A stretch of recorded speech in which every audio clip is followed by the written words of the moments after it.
A summer long ago, a little seed was sown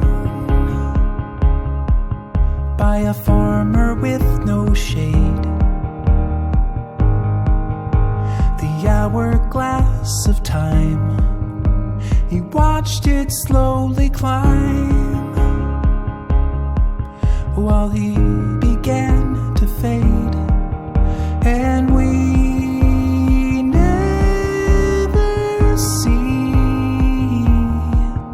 the shade from our trees.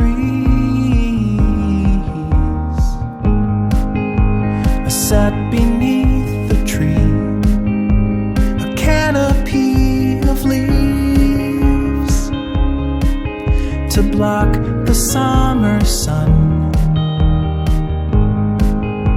The branches reach so high, stretching toward the sky.